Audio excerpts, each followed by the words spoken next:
El Señor esté con ustedes. Proclamación del Santo Evangelio según San Mateo.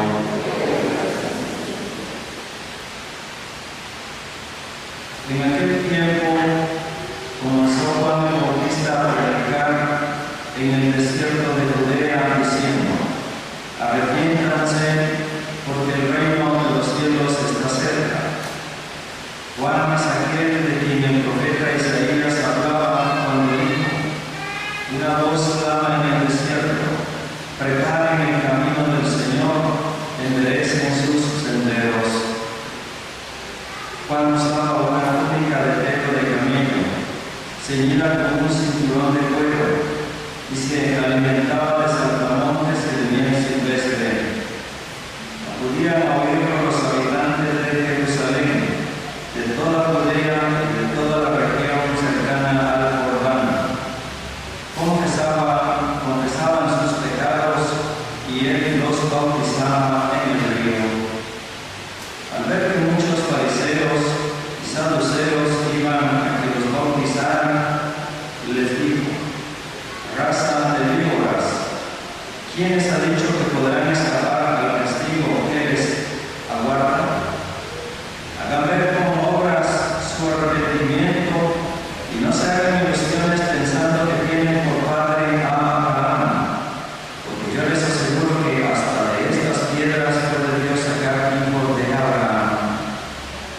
Ya la hacha está puesta a la raíz de los árboles, y todo árbol que no dé fruto será cortado y arrojado al fuego.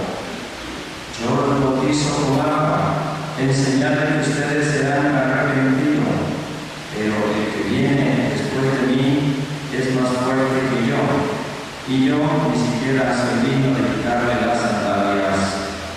Él los bautizará en el Espíritu Santo y su fuego. Él tiene el viento en su mano para separar el trigo de la paja. Guardará el trigo en su granero y quemará la paja en un fuego que no se extingue. Palabra del Señor.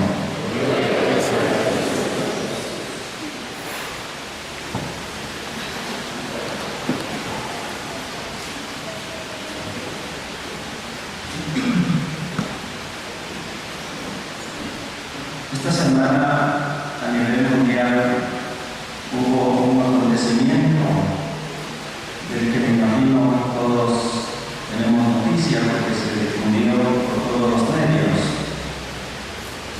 No me refiero al sorteo del Mundial de Fútbol, me refiero a la muerte de Nelson Mandela. Un hombre que con su vida, con su ejemplo, propició algo que quizás en su momento era impensable: la reconciliación de todo un país. Creo que todos tenemos idea que sea vaga de cómo vivían en Sudáfrica una situación tan tremenda, el llamado apartheid, con el cual estaban como fuertemente separados los grupos raciales. Un país grande, africano, con una mayoría de población nativa, negra, gobernada por un pequeño grupo de blancos descendientes de los colonizadores ingleses. Una sociedad muy fragmentada, una sociedad muy dividida, una sociedad muy poco reconciliada. Pero este gran hombre logró mucho. No sé si Sudáfrica habría ser ya una nación plenamente integrada y reconciliada, pero creo que todos tenemos idea de que las cosas son distintas, por lo menos. Y esto de Sudáfrica, al menos a mí me hacía pensar. Yo llevo solo 4 meses viviendo en El Salvador, así que como quien está llegando me atrevería a preguntarle a los salvadoreños. Y El Salvador es un pueblo integrado y reconciliado. Ayer, hace 8, estuve celebrando una Eucaristía. Eran como entre 1,000 a 1,500 personas las que estaban presentes. Obviamente no todos eran así como tan católicos, pero estaban allí. Quizá el lugar, la mayoría ni lo conocen, ni lo han oído mencionar. Se llama Sisihuayra. ¿Alguien les suena dónde queda Sisihuayra en El Salvador? Es una pequeña comunidad que queda en lo que llaman los bajos del Lempa, muy cerca de la bahía de Quilimisco. Este grupo de personas que se reunían celebraban a sus difuntos, a los difuntos que murieron durante el conflicto armado de El Salvador, durante la guerra. Y ahí se pedía por todos los que murieron. Unos murieron en combate, otros murieron como víctimas inocentes porque ni eran ejército ni eran guerrilla. Y a todas estas personas entonces se les recuerda año con año, entre el 30 de septiembre o el día 2 de diciembre. Por ahí buscan una noche especial para esta celebración. Se hace la misa en un campo amplio, hay como un mausoleo donde hay enterradas muchas personas de las que murieron en aquel entonces. Para mí fue una experiencia bonita, un poco fuerte, porque dentro del contexto de la celebración hubo algunos testimonios. Alguna persona, un alcalde, narraba cómo, siendo él muy pequeño, mataron a su mamá, mataron a sus 2 hermanos y mataron a otro poco de gente. Y esto me hace pensar que probablemente todavía hay en El Salvador mucha gente que sufrió. A lo mejor solo algún acto violento, otros sufrieron la muerte. Hay que pensar también en las circunstancias que llevaron a vivir aquella situación en El Salvador. ¿Será que las cosas están mejores después de aquello? ¿Valió la pena los cuantos 70, 80, 90 mil personas que murieron? ¿Estará mejor El Salvador ahora que antes? ¿Seguirá siendo un pueblo polarizado, dividido?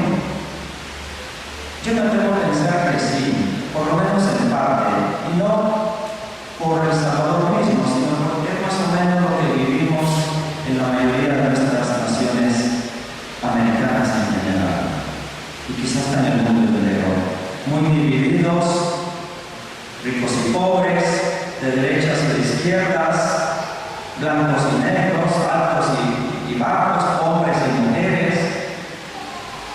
Y todo eso va haciendo que se vayan creando muchas divisiones entre nosotros. Que aunque tengamos un mismo documento de identidad, en el fondo no nos sintamos parte de una misma nación. Que no nos sintamos identificados con los demás. Podemos hablar de otro tipo de divisiones, de distanciamientos. A veces en las mismas familias nos dividimos por una herencia, nos dividimos por una idea mal dicha y que el otro entendió mal y se sintió herido, se sintió golpeado, ya no nos visita un hermano, una cuñada, los papás, los suegros. Hay tantas situaciones que nos hacen sentirnos todavía poco reconciliados. Y en ese sentido, creo que el mensaje de la palabra de Dios de hoy, segundo domingo de Adviento, ha de tocarnos el corazón y cuestionar cómo estamos nosotros personalmente en cuanto a reconciliación con las demás personas. ¿Nos sentimos en paz y en armonía con todas las personas? ¿Con la mayoría? Alguno podría decir, mire padre, yo no con la mayoría, solo con fulanito de tal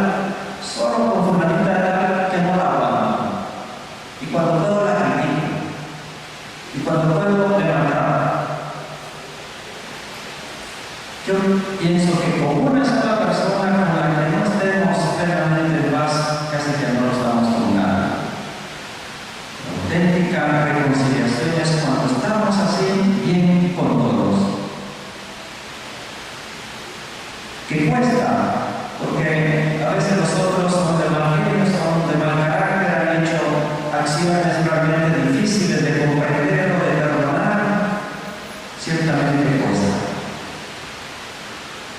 Pero no es muy imposible.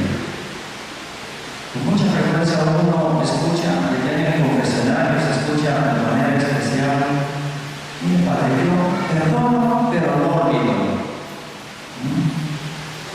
¿Creen ustedes que es verdadero ese perdón sin no olvidar? No, ¿verdad? Es difícil creer que se ha perdonado cuando no se ha olvidado. La primera lectura es una premonición del futuro de Isaías y que se concretiza en la venida de Jesús. Se habla de esa armonía en la humanidad. Y es bien significativo el ejemplo o los ejemplos que se ponen, porque se nos habla de cómo animales contrapuestos que en principio no podrían estar el uno junto al otro, porque más rápido que tarde uno se termina comiendo al otro, en esta visión de Isaías están como reconciliados. Habitará el lobo con el cordero. La panadera se echará con el cabrito, el novillo y el león pasarán juntos, la vaca pastará con la osa y sus crías vivirán unidas, el león comerá paja con el pueblo. Así, en la realidad esto es imposible. Un buey no va a estar tranquilamente al lado del león. El león se lo termina comiendo. El oso se termina comiendo a la vaca, el lobo al cabrito. Sin embargo, en Jesús esto es posible, que los enemigos vivan en paz, que los que no podían estar juntos puedan estar. ¿Con quién no puedo estar yo junto ahora? ¿A quién siento distante? Como siente distante el buey al león. Cuando hay conflictos entre nosotros, casi siempre todos partimos de creer que yo soy el que estoy bien y el otro es el que está mal, que yo soy el que tengo la razón, que el otro es el que se ha equivocado. Y resulta que el otro está pensando exactamente lo mismo. O que para que las cosas funcionen, el otro debe venir a mi lugar, el otro debe ser como soy yo, el otro debe pensar como soy yo. Y un principio básico para que nos reconciliemos es saber aceptar las diferencias, saber aceptar al otro como él es, no pretender hacerlo a mi manera. El oso sigue siendo oso, la vaca sigue siendo vaca, el cabrito sigue siendo cabrito y el lobo sigue siendo lobo. Dentro de esas diferencias son capaces de estar juntos. Y nosotros también, en medio de nuestras diferencias, seremos capaces de estar juntos con nosotros.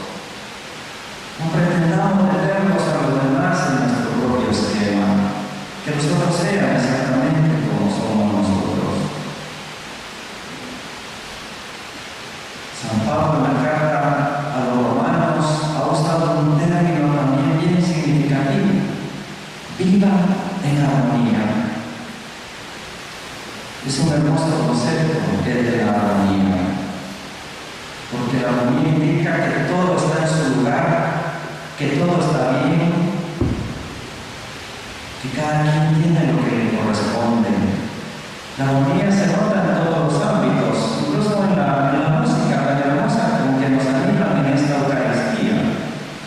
¿Hay armonía en la música? ¿Sí o no? Sí, ¿verdad? ¿Qué pasaría si no hubiera armonía? Que alguna nota sale del lugar, que alguna nota no corresponde.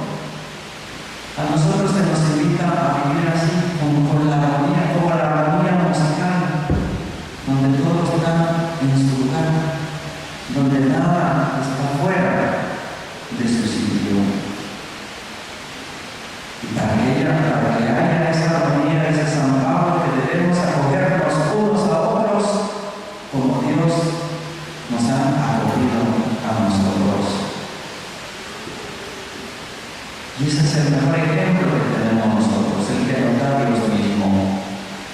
Si nosotros, siendo sus enemigos, si nosotros por nuestro pecado estábamos distantes, Él nos ha reconciliado, Él nos ha acogido. Y eso mismo que ha hecho Él con nosotros es lo que nos propone que hagamos con los demás. Me parece que por aquí va el auténtico espíritu navideño. Muchas veces no cantamos noche de paz, noche de amor, pero tal vez no le hablamos a un hermano. Tal vez estamos peleando con el vecino. Así no puede haber noche de paz, ni mucho menos noche de amor. Navidad es tiempo de reconciliación. Navidad es tiempo de acercarnos unos a los otros. Navidad es tiempo de ir al lugar del otro. Yo les invito y me invito a mí mismo. Si no estamos reconciliados, este tiempo es para que lo hagamos.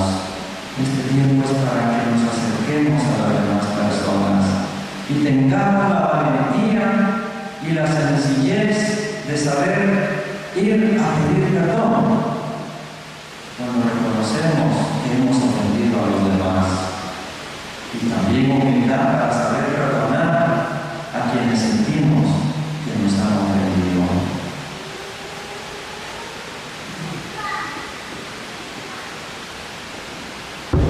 Reflexionemos